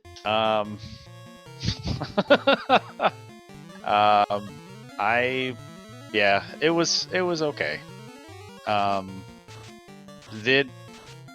Once I got my feet underneath me after I killed the pirates, I felt a lot better. But there were several instances in the first 10 minutes of this seed that I was ready to just forfeit and just fight my way up the rankings the old-fashioned way. We do have to ask. We saw you hit up mermaids twice. What happened? Yeah. I thought I had saved outside of ordeals. So I was going to sail up, turn in the herb, reset back to down by ordeals, and then go to the Onrak continent. Instead, I reset and it put me outside of Earth Cave. And I was like, well, there's 2 slices there, and there's the herb, which is nothing but 5% experience. So I'll keep that in the back of my head. And yeah. Oh, and Bert asking just ban the pirates easy. That's what I did. It just, for some reason, I thought that the Bane was more than 91 gold. So I, kind of biffed that one and checked a bunch of entrances that I had no business being in until I had some levels. But upside was that I got the solo red mage pirate kill, so that felt pretty cool because he got all that experience. So. All right, we're gonna do the play-by-play here on the DVS Chaos fight since he's down 2 Light Warriors already. He's down the Black Belt. He's down the Black Mage. We had the White Wizard doing. He's got Cure 4, the Cure 4 stick, but he was doing some Bane strats. So now we're back to Lock and Swing. 4 hits, 232. Lock 6 coming out. Oh, and down goes the White Wizard. I think 5 hits, 347, and come on, we gotta just get this knight. 5 hits, 500 something damage. I think that he's gonna be all right as well. He should have a Cure 4 sticks if he gets low. So Lit 2, just chip damage by Chaos. 306 by the knight. Knight's coming out, just swinging hard, and DVS finishes off the Ultimate Fiend. 7th place, 1 hour, 39 minutes, and 40 seconds. We had Luffy coming in 6th place with an official racetime.gg time of 1 hour and 37 minutes and 28 seconds. We are slowly getting our people coming through here. I know Spellzap said he was going to do White Mage, so he's Spellzap, our former champ, just trying to man mode this, I think, with a White Mage. It explains why he is not here in the top 7. So we also have Goats Pirate, J-Man, Like solo Reese white mage? Wolf. I have no idea. It sounds like it. I have not checked his stream. We got Shadows, Spellzap, and Zero Cool, all still racing. So we've got 6 runners still going strong. And we are joined real quick here by DVS. DVS, GG. As we say, that Spellzap finishes with an official racetime.gg time of 1 hour, 41 minutes, and 8 seconds. DVS, how do you feel, my friend? Not good. Feels bad. But you know what? Those happen. This is actually Maybe kind of you're a muted? what? You can't hear me? Davis, Can't you're hear me? muted. Nope, I can hear Davis. Caleb, this is you and me all over again, buddy. What the heck? So everyone can hear me except Caleb. Yeah, That's that's a Caleb staple. He loves it when that happens. That's actually not a bad thing. I can. No, I mean What did you say to me, Davis? nothing. You couldn't hear. So if you didn't hear it, then I didn't say it. So Uh-huh. I see. nah, I mean like I was in like this is actually kind of an exact copy of what happened to me on the duck seed this week. So I like there's basically a half an hour of like world wasted time. Because I went to Ordeals, Waterfall, and Onrack before going to Crescent Lake, and Crescent Lake had the Ruby, which turned into the Floater, and then last location the Chime, and like last location, it was one of those like I got to Dwarf Cave the first time, it was like, oh, I really hope this is Lazy Dwarfs. Wasn't Lazy Dwarfs. Found out, got the TNT midway, but was assuming that Topher wasn't gonna have to be locked behind TNT. So yeah. I mean, it's one of those like that's kind of the gambles that you have to take, and unfortunately, the luck didn't go my way today. GG's to Bert for finishing first, and all that means is I have to work my way up the ranks. So. Yeah. And at very much the same sort of experience, Davis. at about 20 minutes when you guys were down there, down all the way deep, we're like, oh, it's Lazy Dwarfs. We said the exact same thing on stream, and then it wasn't, and we're like, oh my gosh, we hope that this TNT is required. And like, and Dwight right away, he's like, this TNT is going to be the Chime, and that's where Topher's going to be. And yeah. Got him. Yep. Yeah. Well, it's tough too, because like literally at what was it, 11 minutes when I found those fighters off the hard reset in Northwest Castle, I actually got really bummed out because that was going to make the seed like 10 times easier. And so like after getting those fighters down, yeah, I didn't have like any trouble whatsoever in any battles, but it just took forever to find everything. So yeah, like I said, it happens.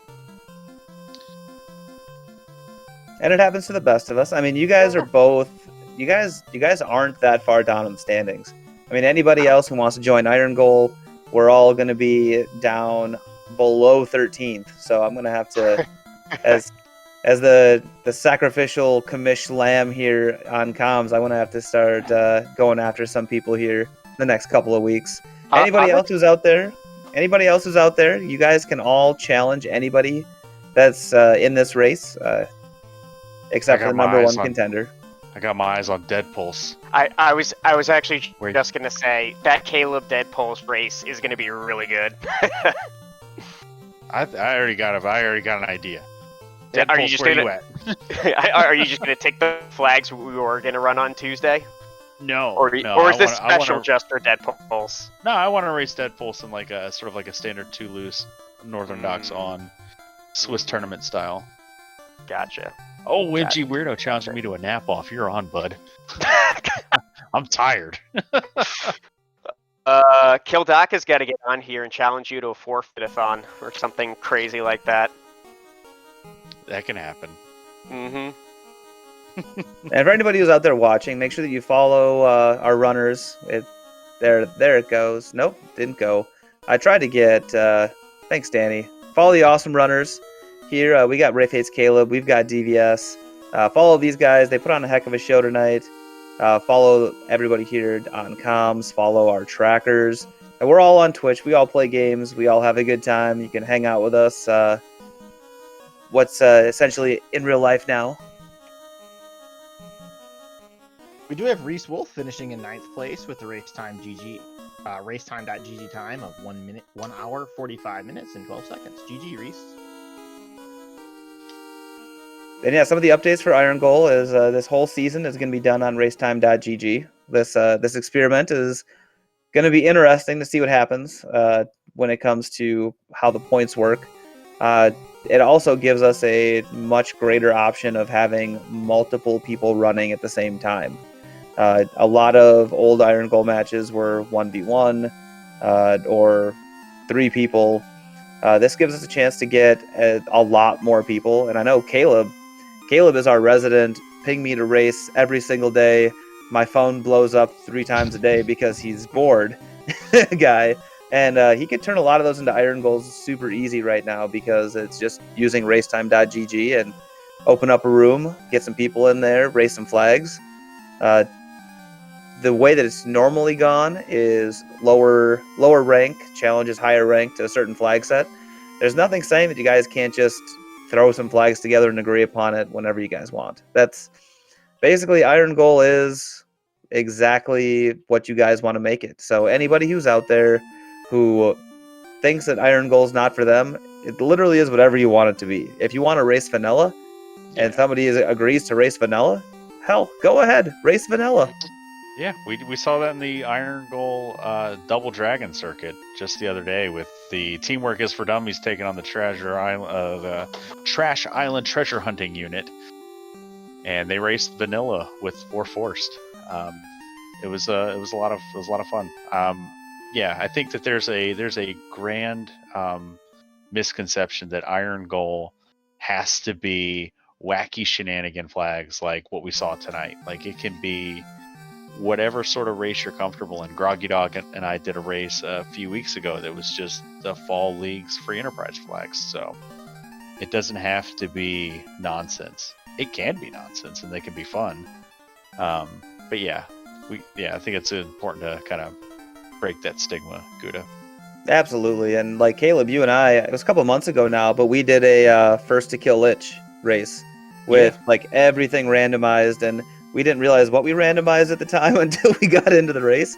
But there was the potential that we could have not even been able to get to Lich for like an hour. Yeah. Oops. In chat, no one raced Bert Vanilla. He's the world record holder for Vanilla-ish. I mean, we could have some actual speedrunner from FF1 come in and race Bird Vanilla-ish. I think that would be super interesting. Be awesome. Yeah, that'd be fantastic. So if any of you guys out there are vanilla FF1 speedrunners, come on in, take on Bert in the Vanilla-ish and see what happens. It'd be amazing, honestly. Yeah, and I mean, there's the hardcore division. We rumble every Saturday. Bert is actually the hardcore champion right now, as well as the number 1 contender to the other one. So Bert has the potential to be the first person to hold both belts if he beats you when he challenges you, Dwight. Unless you win the hardcore race tomorrow. I technically had both belts on Saturday for a little while. Like an hour. 1 hour. Yeah, that doesn't count. and let's give another shout out to Caleb, because Caleb is also our Double Dragon commish. So we've got a lot of the champs, the commish. We've got a lot of people in here who are very well into the Irongol. So if anybody's got any questions, feel free to reach out to us. Join the Discord. We're all readily available, and we're all here to answer questions and help people out. And if you're just a duck and you don't know what the game is at all, we got the Duck Derby coming up. We got the Duckling Boot Camp. There's so much for runners of all skill sets in our Discord that it's just absolutely amazing. and I would highly recommend starting with a Duck Bootcamp just to get your feet wet in the game and figure it out. We got Gregory Puff and Ailmarkin. I think Dark Moon's helping out with that as well. And those guys are fantastic helping out with the Ducks. Absolutely. And we got Shadows coming in 10th place with a official racetime.gg time of 1 hour and 50 minutes and 18 seconds. So we're down to the final three. If you guys, I think we're going to be cutting stream here. We'll get some final thoughts, and then we'll get you guys out of here. Give SG their channel back. But there are 3 runners. We got Goats Pirates, J-Man, and Zero Cool. If you guys want to head over there and check them out while they finish off this amazing seed. Our on-stream winner, Caleb, we can start with you. Final thoughts of Irongol or the seed or just life in general. Dead Pulse, I'm coming for you, man. We're going to race, and it's going to be fun, and I'm going to beat you. That's a heck of a promo, Caleb. DVS. Low energy. Get more coffee. It's midnight over there on the East Coast. Right. More coffee. I enjoyed the run tonight. You know, it's always fun to run some Final Fantasy. Have to erase that asterisk next to our record because Caleb clearly in the head moment. But yeah, it's just good times. Ooh, GG's, J-Man. Just finished up, and Goats Pirate within 3 seconds. Wow. That's a close run. Well, and the fact that everyone's pulling in, like, you know, within about 10 minutes of each other towards that end pack. There's some exciting stuff coming up in FFR, and yeah, keep an eye out because it's only getting busier, and it's going to be awesome. It's going to be amazing. We got a little climbing to do, Caleb, but we'll come in. DBS and I will come claim those tag belts from you here in a little while too. Get it done. Ale and I are just sitting up here unchallenged, trying to defend this belt. Dwight and I have Where you our at, Sir challenge Link-a-Lot ready. We just have Thunder? to put flags together, and then we'll go. We should just do that. We should just throw them out and get this challenge on because I've been waiting for it. We'll do it. Same. I'm in. All right, Dwight, final thoughts. Champ? Bring it on, Bert. GG's. What you got? Let's do it. I'll defend this belt, and then I'll take your hardcore belt on Saturday. It'll be great. And one final big shout out. We're on SG. SpeedGaming gives us tons of time. This has been great.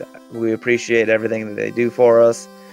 Big shout out to MG Weirdo, keeping myself and Dwight honest the whole time, as well as Karant, throwing stuff up in chat so we don't look totally foolish while we're sitting here just talking everybody's heads off.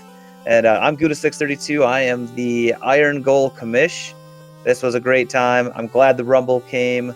I'm going to have to take out a Zero Cool or Goats Pirate or J-Man here in the next couple of weeks because I got to get myself ranked. Even if I lose, I'll still get 14th. It's great. So from all of us here at the Final Fantasy Randomizer community, we appreciate everybody who came out and watched us. And tune in next time for more Irongol action. Tune in tomorrow night for the hardcore race. Can Dwight get his belt back? Awesome. Have a good night, everybody. GG's to all the runners. Thanks, everybody, for watching. It was awesome. It's awesome to be here.